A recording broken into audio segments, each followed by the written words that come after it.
Assalamualaikum warahmatullahi wabarakatuh. Salam sejahtera buat kita semua. Semoga kita semua dalam keadaan sehat jasmani dan rohani, tidak kekurangan satu apapun. Amin ya robbal alamin. Oke, Mimin akan melanjutkan cerita Liontin Giok Naganya. Tapi seperti biasa, bantu dulu tekan tombol like dan berkomentar juga Tuan dan Nona. Terima kasih sesudah dan sebelumnya. Oke, kita lanjutkan saja ceritanya. Bab 2121 sampai bab 2124. Ada sesuatu dalam kata-kata Zhao Sanhe. Ye Chong memandang Zhao Sanhe dengan penuh arti. Zhao Sanhe masih terlihat sangat baik, menatap Ye Chong sambil tersenyum. Ye Chong tidak menyangka Zhao Sanhe tahu begitu dalam. Tidak mengherankan jika Zhao Sanhe mengetahui bahwa Ye Chong akan pergi ke kota Hong Kong, karena Ye Chong pernah memberitahu Yu Daye dan Xia Yunyang bahwa ini bukan rahasia. Namun, tentu saja, dilihat dari penampilan dan nada suara Zhao Sanhe, dia tahu lebih dari itu. Zhao Sanhe sepertinya tahu betul mengapa Ye Chong ingin pergi ke kota Hong Kong. Apakah Zhao Sanhe tahu tentang cermin perunggu hitam kuno? Maka tangan di saluran pertama pasti terlalu panjang, pikir Ye Chong dalam hati.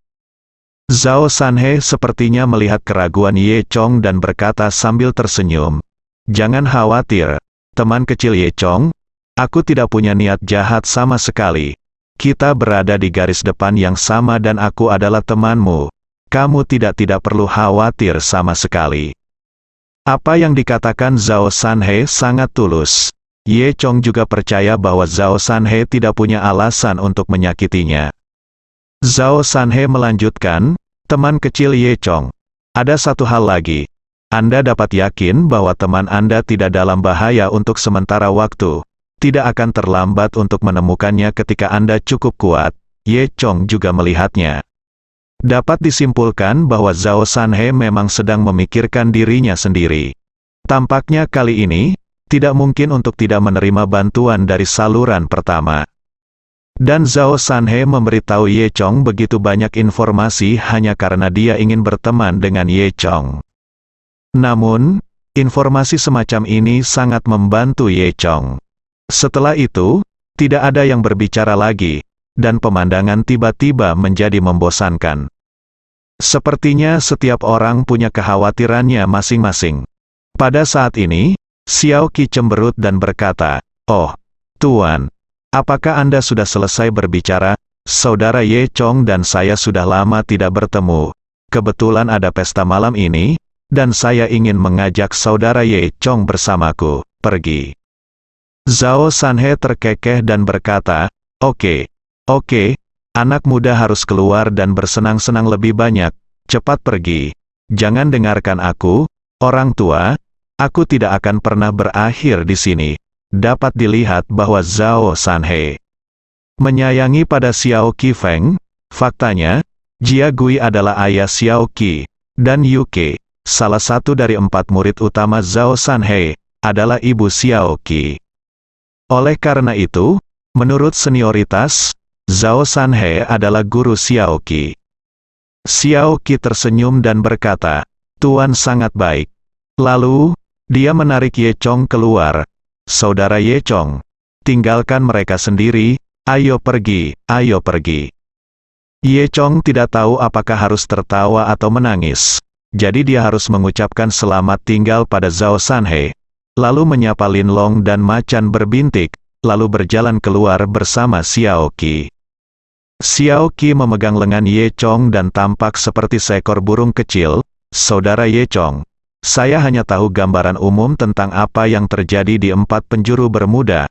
Tolong beritahu saya detailnya dengan hati-hati." Jadi, mereka berdua berjalan. Ye Chong memberitahu Xiao Qi apa yang terjadi di 4 sudut Bermuda. Sepanjang jalan, Xiao Qi tercengang dan sangat terkesan. Sebelum Ye Chong selesai menceritakan kisahnya, mereka berdua sudah keluar dari gerbang pangkalan. Setelah itu, Xiao Qi membawa Ye Chong kembali ke dasar tebing. Namun, kali ini, Xiao Qi dan Ye Chong mengambil rute normal, dan mereka sampai di pintu masuk terowongan. Kemudian mereka memasuki terowongan, Udara di dalam terowongan ini dingin dan dingin. Di bagian atas terowongan terdapat beberapa bola lampu menguning yang bergelantungan, terlihat sangat sederhana. Namun terowongan itu digali dengan sangat lurus dan rapi. Setelah berjalan sekitar 1 kilometer di sepanjang terowongan, mereka sampai di sebuah pintu mekanis. Saya melihat Xiaoqi berjalan mendekat dan bermain-main di pintu. Segera, pintu mekanis terbuka, memperlihatkan pemandangan liar di luar. Ye Chong dan Xiaoqi keluar dari pintu, dan pintu di belakang mereka perlahan tertutup. Ketika Ye Chong menoleh ke belakang, dia menyadari bahwa mereka telah berjalan keluar dari tepi tebing dan sekarang berada di tempat dia dan Lin Long memarkir mobil mereka. Pintu mekanis tadi adalah pintu masuk rahasia ke jalan pertama dari dunia luar. Ye Chong melihatnya dengan hati-hati dan tidak bisa tidak mengagumi. Pintu ini dibuat dengan sangat cerdik. Setelah ditutup, tidak ada celah sama sekali, dan tampilannya persis sama dengan dinding batu di sebelahnya. Bahkan jika Anda perhatikan baik-baik, kamu tidak dapat melihat perbedaan sama sekali. Xiaoqi memandang Ye Chong dengan rasa ingin tahu dan bertanya, "Saudara Ye Chong, lihat dirimu. Mengapa kamu begitu terkejut? Apakah ini pertama kalinya aku melihatmu? Lalu bagaimana kamu bisa masuk?" Ye Chong tersenyum pahit. Berkata, "Kami baru saja melompati tebing." Xiaoqi segera mengerti setelah mendengar ini. Aku tahu, itu pasti ide Paman Lin Long. Dia suka memamerkan paling." Ye Chong memandang Xiaoqi dengan lucu. "Apakah kamu tidak takut padanya?" "Cih, mana mungkin aku takut padanya?" Xiaoqi berkata dengan nada menghina. "Sudah kubilang, aku tidak takut pada siapapun kecuali tuanku." Karena itu, Xiaoqi tidak sopan dan langsung berlari ke mobil Lin Long. Dia meminta Ye Chong untuk duduk, lalu dia berkata kepada Ye Chong sambil tersenyum. "Saudara Ye Chong, izinkan saya memberitahu Anda, Paman Lin Long memiliki karakteristik lain. Dia sangat mencintai mobilnya sehingga tak seorang pun dapat mengatakan hal buruk tentang mobilnya. Sekarang kami telah mencuri mobil itu dan dia sangat marah." Ye Chong memandangi tatapan Xiaoqi dan menggelengkan kepalanya tak berdaya. "Namun, sekarang lebih mudah untuk memiliki mobil, jadi." Xiaoqi mengemudi, dan Ye Chong duduk di kursi penumpang. Mereka mengendarai mobil Lin Long di sepanjang jalan asli kembali. Berkendara keluar dari tanah tak bertuan, menyusuri pinggiran timur ibu kota, kembali ke kawasan perkotaan ibu kota. Saat ini, langit berangsur-angsur menjadi gelap. Memanfaatkan senja, Anda bisa melihat pegunungan mausoleum kekaisaran di kejauhan yang terlihat lebih khusyuk dan khusyuk. Xiaoqi mengemudi dengan sangat cepat, dan pepohonan serta pegunungan di sekitarnya lewat di depan matanya. Mobil itu dengan cepat melaju kembali ke kota. Ye Chong kemudian teringat dan bertanya pada Xiaoqi kemana dia pergi. Xiaoqi berkata, "Malam ini, di kota hiburan makan malam besar yang paling populer, akan ada kompetisi membunuh manusia serigala, yang sangat menarik." Ye Chong tahu tentang permainan membunuh manusia serigala, tapi dia tidak menyangka itu akan menarik. Xiaoqi sangat tertarik. Ye Chong bertanya dengan rasa ingin tahu, "Apakah ini menarik?" Xiaoqi tersenyum misterius, "Kamu akan tahu kapan kita sampai di sana." Kemudian, Xiaoqi mulai berakselerasi lagi, menuju Jalan Daan. Grand Dinner Entertainment City adalah klub hiburan kelas atas di Beijing, terletak di Jalan Daan paling makmur di Beijing. Di kota hiburan terdapat berbagai macam proyek hiburan. Tentunya tidak semua proyek hiburan biasa, banyak juga industri abu-abu seperti perjudian. Mampu dibukanya kota hiburan abu-abu di Jalan Daan menunjukkan bahwa bos di sini masih sangat energi. Tidak ada orang lain yang dapat meniru proyek Grand Dinner Entertainment City. Oleh karena itu, justru karena itulah Grand Dinner Entertainment City menjadi satu-satunya di industri ini, dan segera menjadi kota hiburan terbesar di ibu kota. Setiap malam, banyak orang kelas atas datang ke sini untuk bersenang-senang. Lampu menyala saat ini, dan lampu neon toko-toko di kedua sisi jalan menyala sepanjang malam. Ada banyak gedung bertingkat tinggi di kedua sisi jalan Daan, dan banyak pusat perbelanjaan besar kini secara resmi menyambut arus orang terbesar pada hari itu, dan sangat ramai. Papan reklame besar di pusat perbelanjaan menerangi malam dengan jelas. Orang-orang datang dan pergi di pintu masuk pusat perbelanjaan. Setelah keluar dari pusat perbelanjaan ini, mereka dapat dengan cepat memasuki pusat perbelanjaan lainnya. Pasangan, sahabat, pria dan wanita, ngobrol dan tertawa. Akhirnya bisa bersantai setelah hari yang melelahkan. Dibandingkan dengan pusat perbelanjaan yang bisa dikunjungi siapapun, pintu masuk ke Grand Dinner Entertainment City relatif sepi. Meski sepi, namun yang bisa datang ke sini bukanlah orang biasa. Di tempat parkir depan Grand Dinner Entertainment City, banyak sekali mobil mewah yang diparkir. Dua penjaga keamanan berseragam di pintu berdiri tak bergerak. Ketika Ye Chong dan Xiao Qi tiba di sini, sebagian besar tempat parkir di tempat parkir sudah ditempati oleh mobil mewah, yang berarti sudah banyak orang di dalamnya. Awalnya, Xiao Qi dan Ye Chong berencana untuk makan malam sebelum datang. Tapi Xiao Qi melihat jumlah mobil dan berkata, "Sudah terlambat, tidak ada makan malam, ayo langsung masuk." Ye Chong dan Xiao Qi keduanya adalah praktisi. Apalagi tidak makan sekali makan, tidak masalah meski beberapa hari tidak makan. Jadi, dia juga tidak peduli. Namun, Ye Chong tidak menyangka bahwa Xiao Qi, seorang pecinta kuliner, bisa melepaskan kesempatan untuk makan. Sepertinya ada sesuatu yang sangat menarik baginya di sini. Setelah itu, Xiao Qi mengemudikan mobilnya ke tempat parkir. Penjaga di pintu hanya melirik sekilas dan tidak menghentikannya. Tentunya hal ini menunjukkan bahwa mobil yang dikendarai Xiao Qi dan lainnya telah memenuhi syarat masuk.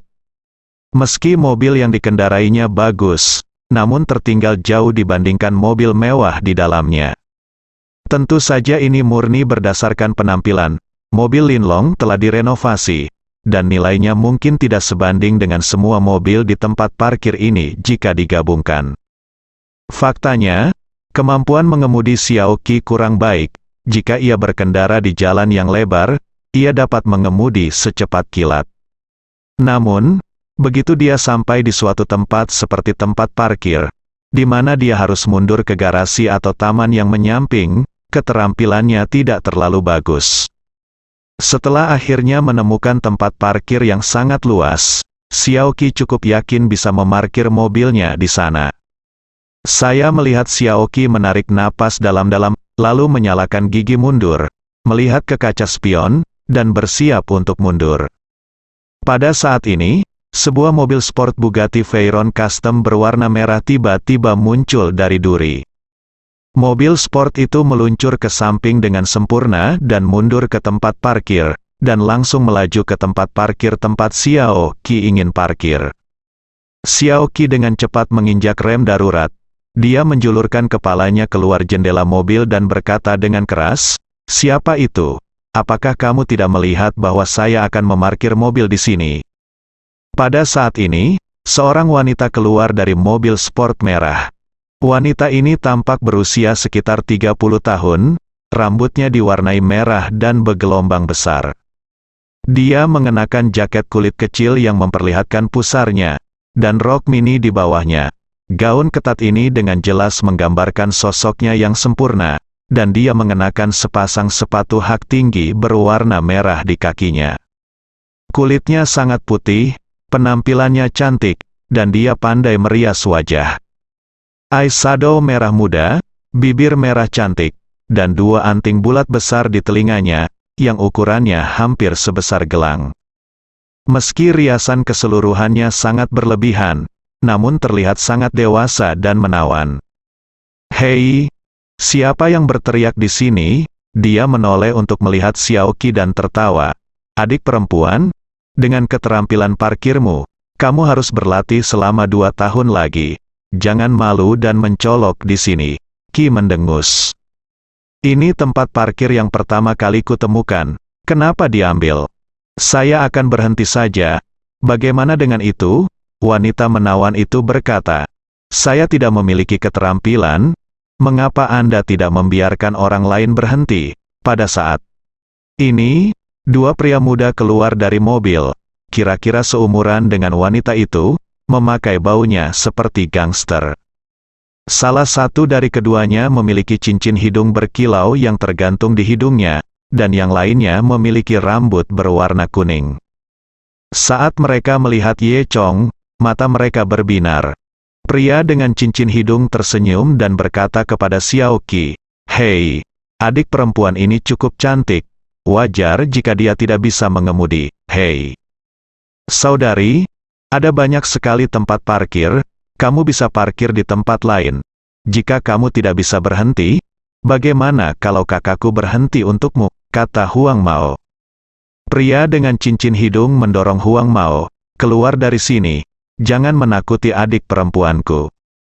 Dia menoleh ke arah Xiao Qi dan berkata, "Ayo, kakak mencintaimu, kakak, tolong berhenti." Dua orang-orang, kamu menggoda Xiao Qi dengan setiap kata, yang membuat Xiao Qi sangat marah sehingga dia siap keluar dari mobil dan melakukan sesuatu. Ye Chong menghentikan Xiao Qi dan berkata, "Mereka hanya sekelompok lalat, abaikan mereka. Mereka sudah kehilangan minat, mari kita maju dan memarkir mobil di tempat lain, hal terakhir yang diinginkan." Ye Chong sekarang adalah menarik perhatian, selalu menjaga low profile, jadi lebih baik berbuat lebih sedikit daripada berbuat lebih banyak. "Tidak, aku harus memarkir mobil di sini," kata Xiao Qi dengan wajah memerah. Kemudian, dia berbisik kepada Ye Chong, "Sebenarnya, saya tidak bisa parkir di tempat parkir lain." Saat dia berbicara, dua orang berpakaian hooligan sudah datang. Mereka menurunkan tubuh mereka dan melihat melalui jendela mobil, hanya untuk melihat orang lain di dalam kopilot. "Hei, adik, ini pacarmu.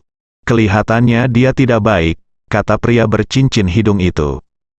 Huang Mao menggema, "Benar, adikku, pacarmu mampu membeli mobil jelek seperti itu. Sebaiknya kamu ikuti aku, saudaraku. Aku akan memberimu mobil sport nanti." Xiao Qi mendengus dan berkata, "Ketidaktahuan, jika kamu tahu apa yang ada di mobilku, aku mungkin akan menakuti matamu." Kedua anak laki-laki itu tertegun pada awalnya, dan kemudian tertawa. Hei, gadis bodoh ini mudah sekali ditipu. Aku tidak menyangka akan tertipu oleh mobil lusuh seperti itu, ucap pria bercincin hidung itu. Huang Mao berkata, "Adik perempuan, kamu telah ditipu oleh anak laki-laki ini. Bagaimana dia bisa membeli mobil mewah dengan penampilan yang buruk? Mulai sekarang, kamu akan mengikuti kami dua bersaudara dan menikmati makanan panas dan pedas." Benar. 135, kamu melayani dia. 246, kamu melayaniku.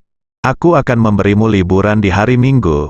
Hehe, bagus kan, kata pria bercincin hidung itu. Keduanya terus menggoda Xiao Qi tanpa berkata apa-apa, dan sama sekali tidak menganggap serius Ye Chong.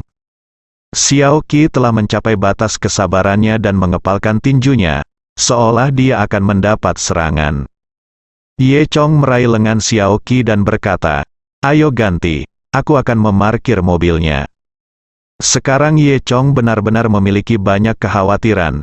Jika itu adalah emosinya sebelumnya, baik pria berambut kuning dan pria berhidung cincinnya akan sama sekarang, sudah jatuh ke tanah.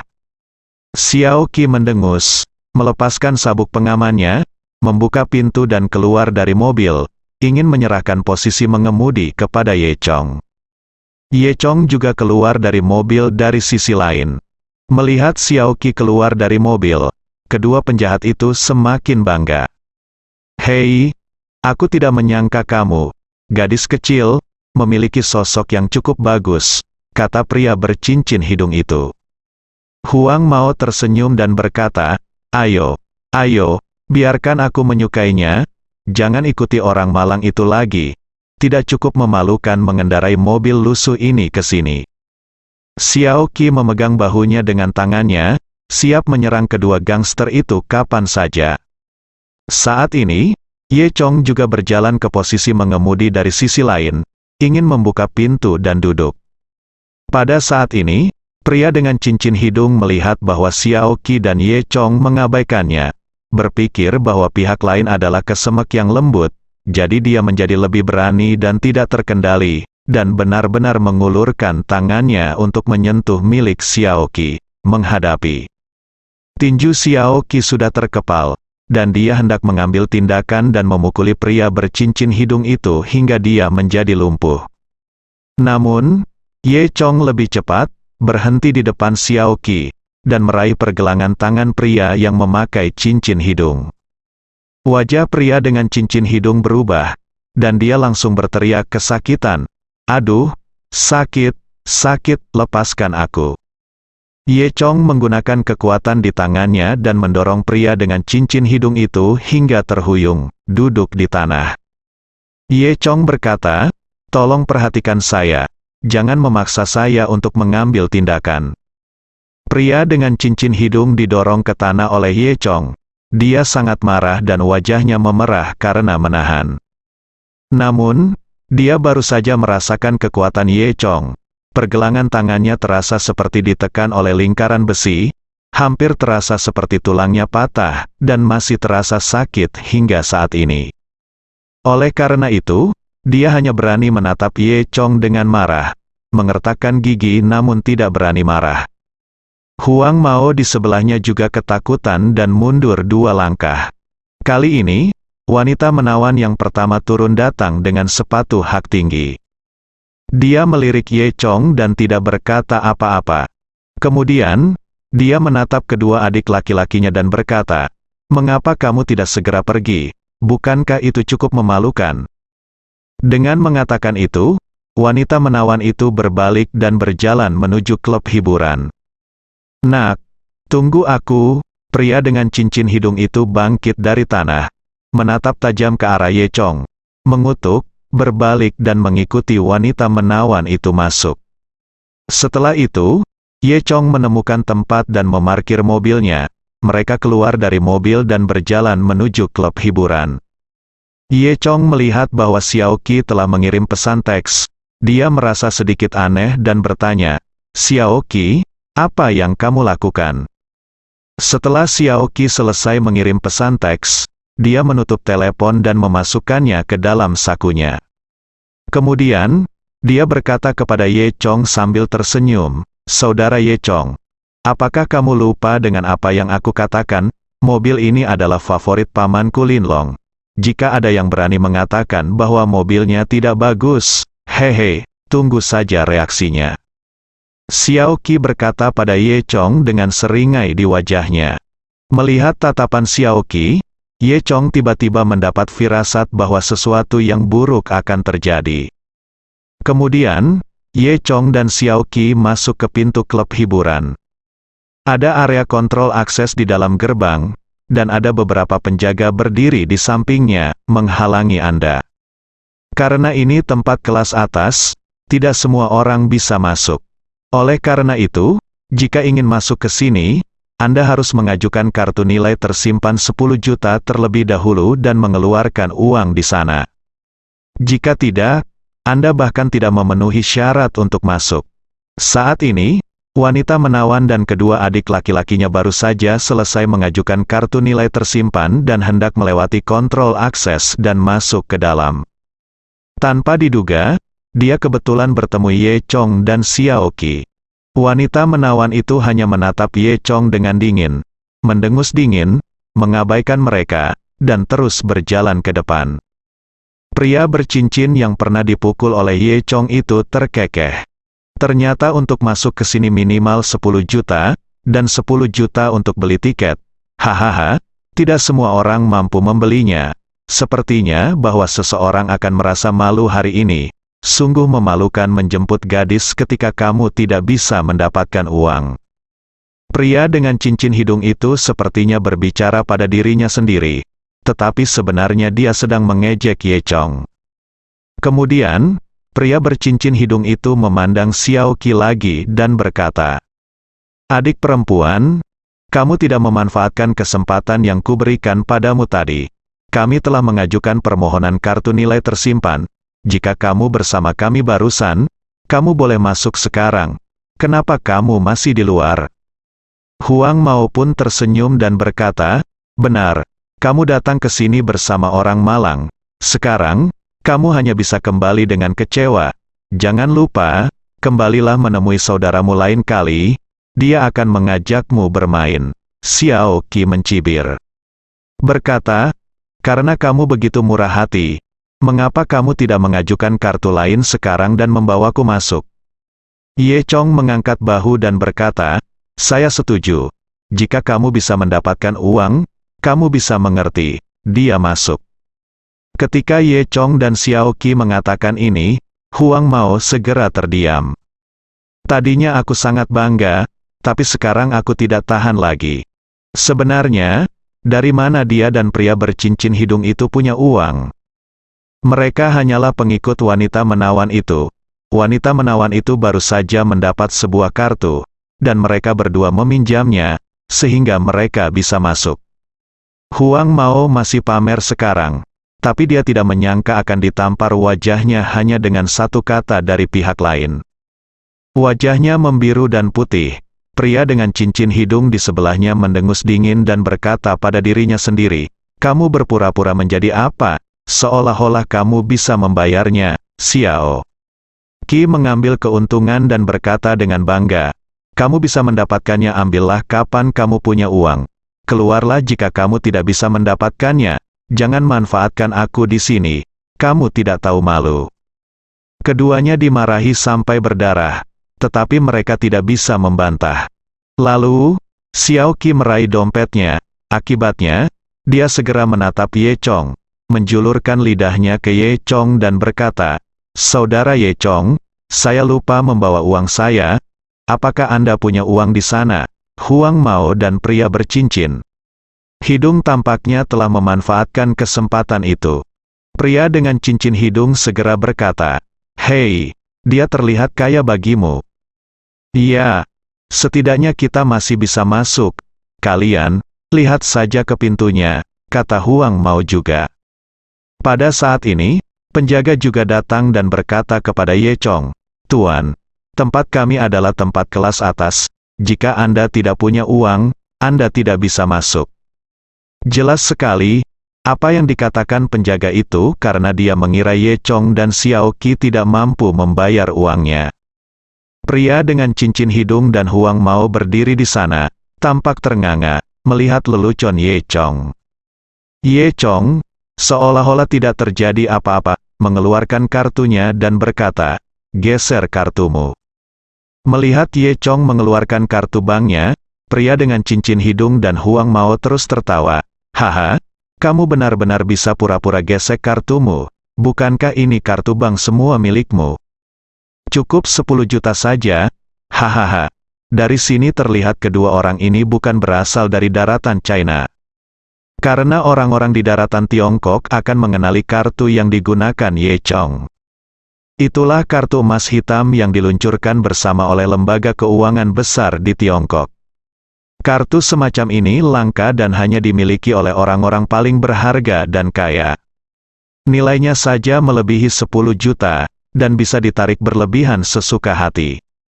Penjaga itu memang anggota staf di suatu tempat yang besar, dan dia juga berpengetahuan luas. Setelah melihat kartu ini, dia langsung mengambilnya dengan penuh hormat.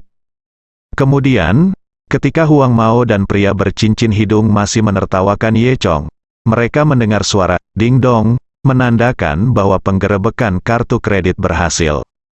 Senyuman di wajah kedua orang itu langsung membeku, dan wajah mereka tampak seperti baru saja ditampar mulutnya.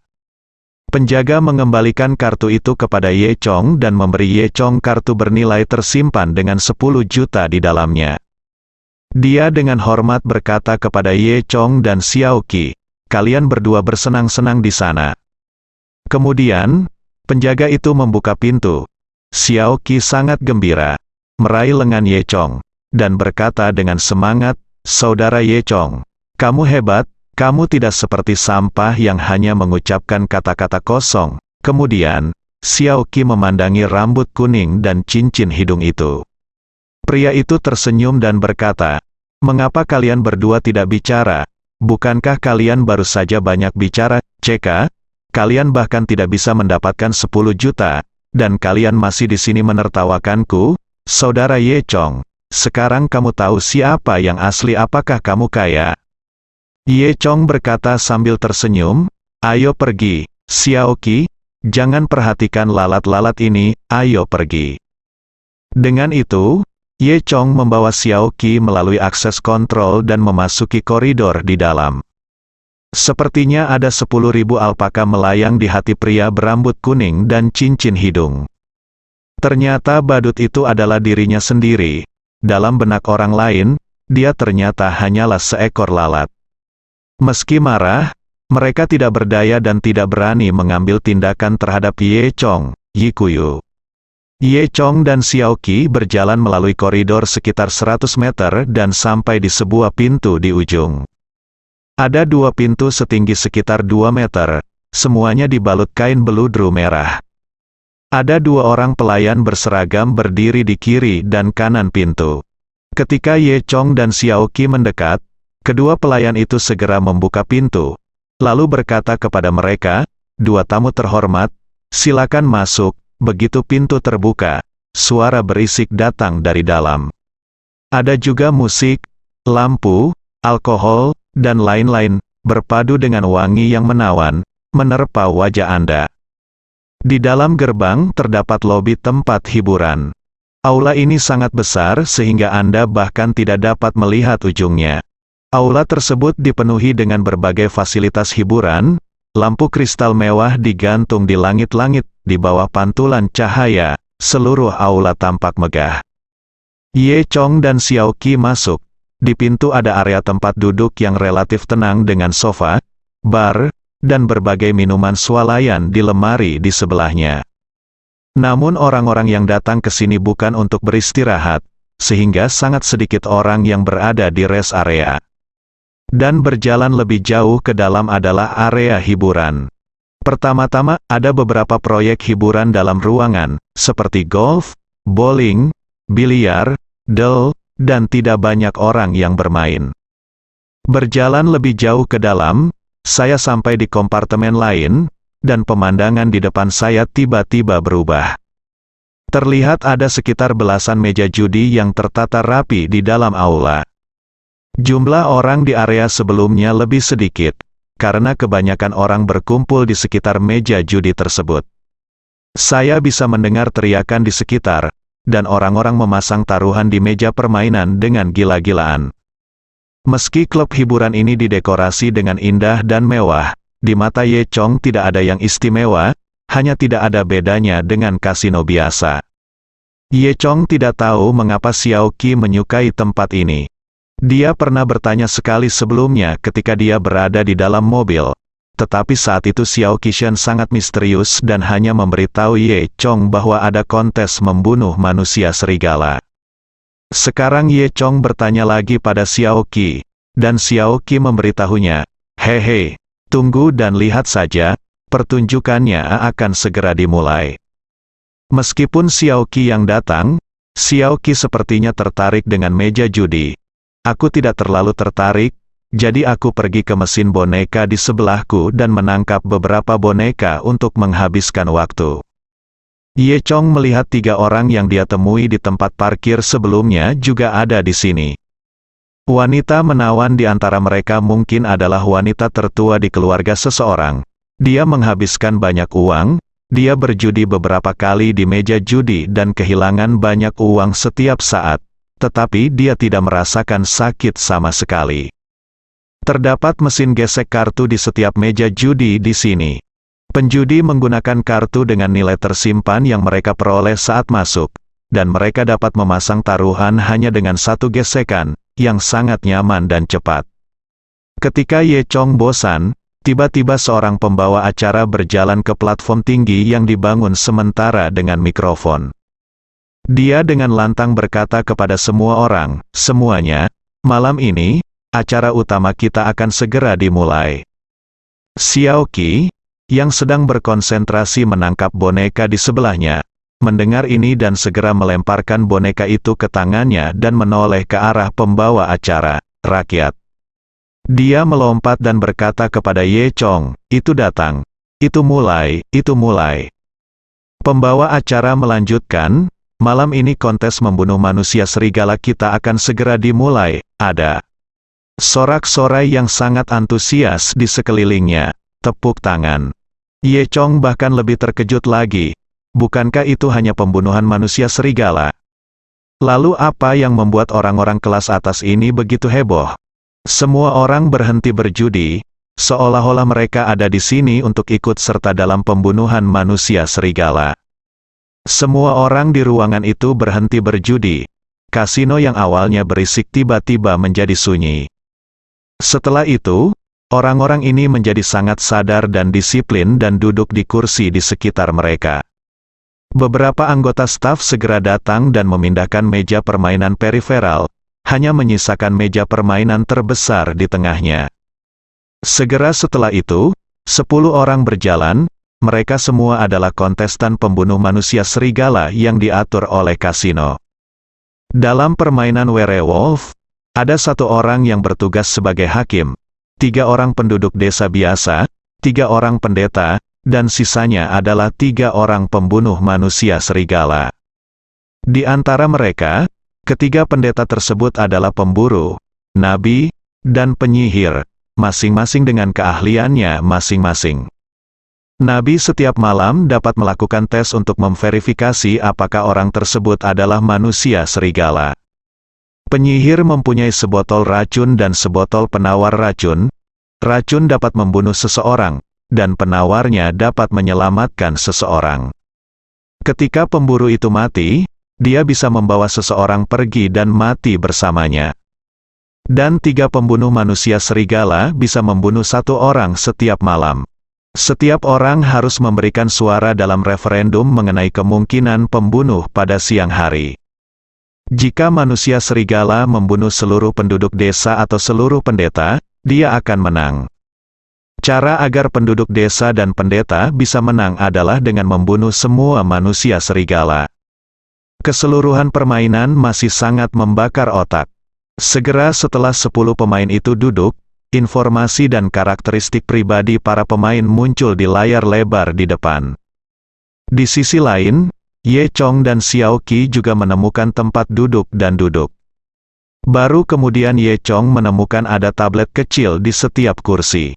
Apa yang terpampang di tablet ternyata adalah permainan judi. Ada banyak pilihan di atas. Yang pertama adalah menebak siapa yang akan menang pada akhirnya. Diikuti dengan beberapa pilihan, manusia serigala menang, orang baik menang. Pertanyaan ini cukup umum, nanti. Ada beberapa pertanyaan yang lebih sulit. Misalnya, berapa banyak manusia serigala yang tersisa pada akhirnya? Apakah penduduk desa atau pendetalah yang dibunuh lebih dulu? Nabi manakah yang akan dibunuh terlebih dahulu? Berapa banyak manusia serigala yang bisa dideteksi nabi? Ada banyak pertanyaan yang sangat mendetail. Tentu saja, semakin detail dan spesifik pertanyaan tersebut, semakin sulit ditebak, dan peluangnya semakin tinggi. Ye Chong akhirnya mengerti mengapa begitu banyak orang berpangkat tinggi datang untuk menonton pertandingan pembunuhan manusia serigala. Ternyata ini bukan pembunuhan werewolf biasa. Di balik itu sebenarnya ada permainan judi berskala besar. Ini hampir sama dengan perjudian di dunia bawah tanah, bersambung.